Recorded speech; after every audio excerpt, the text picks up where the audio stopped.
Chapitre 20. La crème d'Azazello. La lune était à son plein dans le ciel pur du soir. Elle luisait à travers les branches d'un érable.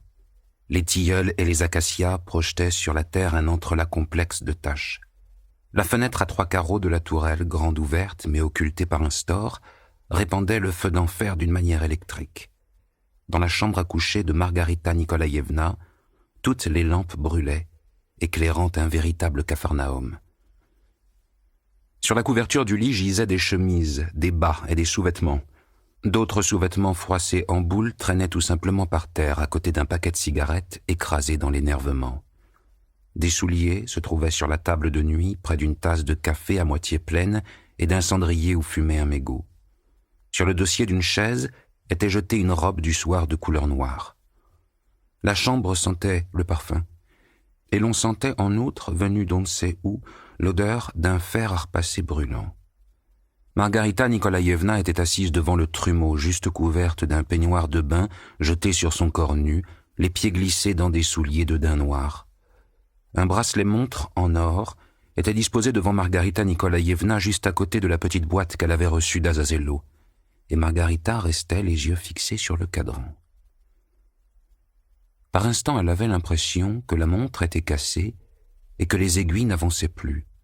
Mais non, elles avançaient, quoique très lentement, comme si elles étaient collées au cadran, jusqu'à ce que finalement la grande aiguille atteignît la 29e minute de la 9e heure.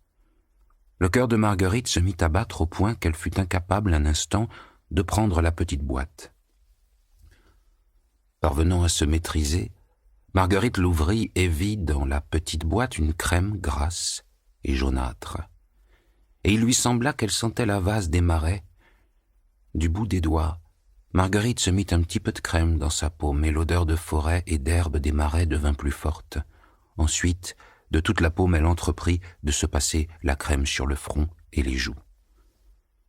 La crème s'étalait facilement et, ce fut l'impression de Marguerite, s'évaporait aussitôt. Après quelques applications, Marguerite se regarda dans la glace et laissa tomber la petite boîte en plein sur le verre de la montre, ce qui le couvrit de petites fêlures. Marguerite ferma les yeux et regarda une deuxième fois, et elle partit d'un violent éclat de rire. Ses sourcils, finement épilés aux extrémités jusqu'à ne plus former qu'un fil, s'étaient épaissis et formaient des arcs de cercle noirs et réguliers sur ses yeux devenus verts. La fine petite ride verticale à la racine du nez, apparue à ce moment-là en octobre, quand le maître avait disparu, s'était effacée sans laisser de traces. Plus trace non plus de ces petites ombres jaunes sur les tempes et des 2 petites pattes d'oie à peine visibles de part et d'autre des yeux. La peau des joues s'était teintée d'un rose gracieux, le front était devenu blanc et pur et la mise en pli du coiffeur s'était défaite. C'est une femme d'une 20aine d'années brune, aux cheveux naturellement bouclés qui regardait dans la glace la trentenaire Marguerite, et cette femme riait de toutes ses dents, à gorge déployée. Après avoir ri tout son soûl, Marguerite d'un geste se débarrassa de son peignoir, prit une grande dose de cette crème légère et grasse, et, l'appliquant largement, entreprit de la passer sur tout son corps. Son corps devint tout de suite plus rose, plus lumineux. Ensuite, à l'instant, comme si quelqu'un venait d'extraire une aiguille de son cerveau, la tempe qui avait geint toute la soirée après la rencontre au parc Alexandre se tut. Les muscles de ses bras et de ses jambes se raffermirent, puis le corps de Marguerite perdit son poids. Elle fit un bond et resta suspendue dans les airs, un peu au-dessus du tapis, après quoi, lentement, elle se sentit attirée vers le bas et elle redescendit. « Ah ! Cette crème ! Oh, cette crème !» s'écria Marguerite en se jetant dans le fauteuil. L'application de cette crème ne l'avait pas changée qu'extérieurement. À présent, partout en elle, dans la moindre cellule de son corps, elle sentait bouillonner une joie qu'elle ressentait à la façon de petites bulles qui lui auraient piqueté tout le corps. Marguerite se sentit libre de tout. De plus, elle avait compris, avec toute la clarté possible, que ce qui était arrivé, c'était ce que son pressentiment du matin lui avait annoncé, et elle était en train d'abandonner à jamais l'hôtel particulier et toute sa vie d'avant. Mais de cette vie d'avant, elle sentit tout de même une pensée se détacher d'elle, à savoir qu'il fallait qu'elle remplisse un dernier devoir avant que s'accomplisse cette espèce de chose nouvelle, extraordinaire qui l'attirait vers le haut, vers l'air pur. Et telle qu'elle était, entièrement nue, sans cesser de volter dans les airs, elle courut dans le bureau de son mari, alluma et se précipita vers son secrétaire. Sur une feuille arrachée à un bloc-notes, elle écrivit au crayon, sans rature, en grosses lettres précipitées, « Pardonne-moi et oublie-moi aussi vite que tu peux. Je te quitte à jamais, ne me cherche pas, c'est inutile. Je suis devenue une sorcière sous le coup des chagrins et des malheurs qui m'ont frappée. L'heure est venue pour moi de partir. Adieu, Marguerite. » Le cœur léger, Marguerite vola jusqu'à sa chambre à coucher, suivie au même instant par Natacha, qui accourait les bras chargés d'objets. Et aussitôt ces objets, des cintres en bois portant des robes, des mouchoirs de dentelle, des escarpins de soie bleue sur leurs embauchoirs et une petite ceinture, tout cela tomba par terre et Natacha joignit ses mains subitement libérées. « Alors, je suis bien ?» cria très fort, mais d'une voix rauque, Margarita Nikolaïevna. « Mais c'est quoi ça ?» chuchotait Natacha en reculant. « Comment vous faites ça, Margarita Nikolaïevna ? C'est la crème, la crème, la crème !» répondit Marguerite, désignant la boîte d'or étincelante et se tournant devant la glace. Natacha, oubliant les habits froissés jetés à même le sol, courut vers le trumeau et le regard soudain brûlant de convoitise fixa ce qui restait de la pommade. Ses lèvres murmuraient on ne sait quoi. Elle se tourna vers Marguerite et marmonna dans une espèce de vénération. « Mais la peau, hein ? Oh, la peau ! Margarita Nikolaïevna, c'est votre peau qui rayonne !» Mais là, elle reprit ses esprits, courut vers une robe, la ramassa et se mit à l'épousseter. « Laissez, lui criait Marguerite. « Au diable tout ça ! Remarquez non, prenez-la, en souvenir. Prenez tout, je vous dis, en souvenir. Tout ce qu'il y a dans la chambre, prenez. » Comme dans un état second, immobile, Natacha resta un moment à regarder Marguerite, puis elle se jeta à son cou, l'embrassant et criant « Du satin ! Elle rayonne, du satin, et les sourcils ! Non mais les sourcils ! Prenez toutes les nippes, prenez les parfums, traînez ça dans votre malle et cachez-le !» criait Marguerite. « Mais ne prenez rien de précieux, on vous accusera de vol. » Natacha fit une pile de tout ce qui tombait sous la main, les robes, les souliers, les bas, le linge, et sortit en courant de la chambre à coucher. À ce moment-là, on ne sait d'où, de l'autre côté de la ruelle, par une fenêtre ouverte, une valse tonitruante jouée en virtuose se fit entendre et vola dans les airs, et l'on entendit le halètement du moteur d'une voiture qui arrivait devant le portail. « Azazello va appeler tout de suite !» s'exclama Marguerite, écoutant la valse qui déferlait dans la ruelle. « Il va appeler. Et l'étranger, il est sans danger. Oui, maintenant je comprends qu'il est sans danger. » La voiture se remit à vrombir, s'éloignant du portail. Le portillon claqua, et des pas résonnèrent sur les dalles de l'allée. « C'est Nikolai Ivanovitch. Je reconnais son pas, » pensa Marguerite.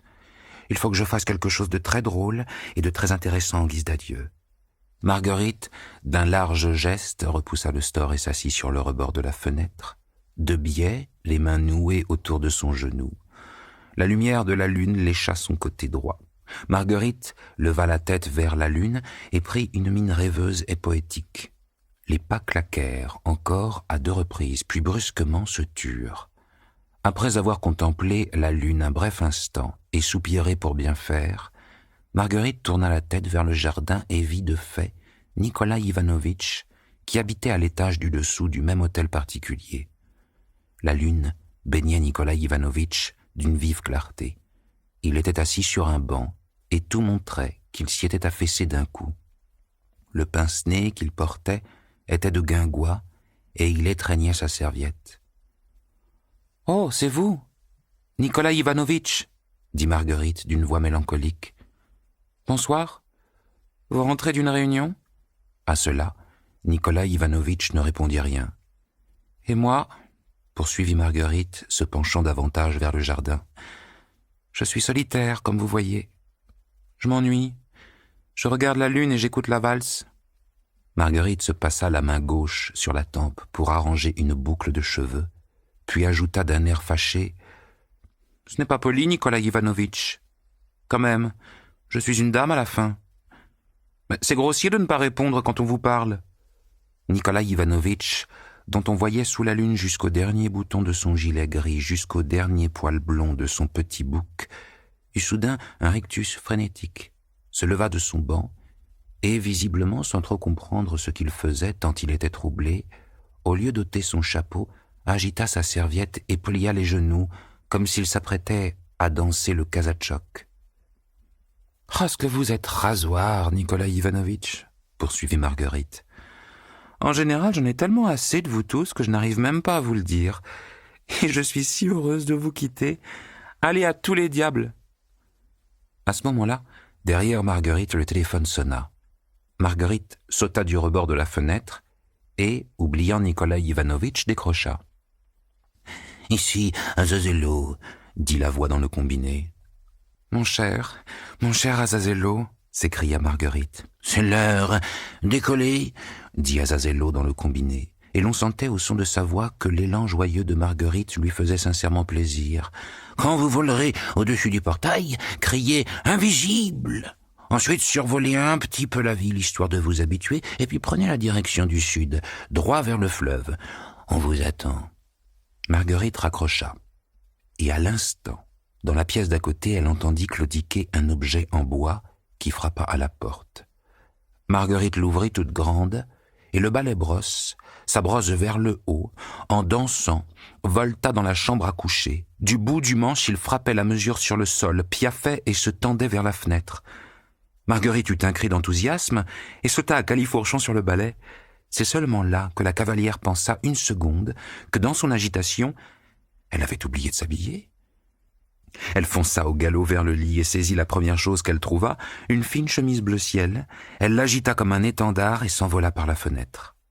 Et la valse tonna plus fort, au-dessus du jardin. Se laissant glisser par la fenêtre, Marguerite vit Nikolai Ivanovitch sur son banc. Il y était comme cloué et dans un état de sidération totale. Il écoutait les cris et les fracas qui lui parvenaient de la chambre à coucher illuminée de ses voisins du dessus. « Adieu, Nikolai Ivanovitch !» s'écria Marguerite, en virevoltant devant lui. Il poussa un grand « Oh !» et se mit à ramper sur le banc en s'aidant de ses deux mains, non sans avoir laissé tomber sa serviette. « Adieu pour toujours, je m'envole !» cria Marguerite, couvrant la valse de sa voix. C'est là qu'elle réalisa que la chemise lui était totalement inutile, et avec un rire terrible, elle la laissa tomber sur la tête de Nikolai Ivanovitch. Nikolai Ivanovitch, aveuglé, dégringola du banc sur les briques de l'allée. Marguerite se retourna pour regarder une dernière fois l'hôtel particulier où elle avait souffert si longtemps, et vit par la fenêtre flamboyante le visage déformé de stupeur de Natacha. « Adieu, Natacha !» cria Marguerite, et elle fit se cabrer son balai-brosse. « Invisible ! Invisible !» cria-t-elle encore plus fort, et passant le portail entre les branches de l'érable qui lui fouettèrent le visage, elle vola dans la ruelle. La valse, devenue complètement folle, s'envola à sa suite.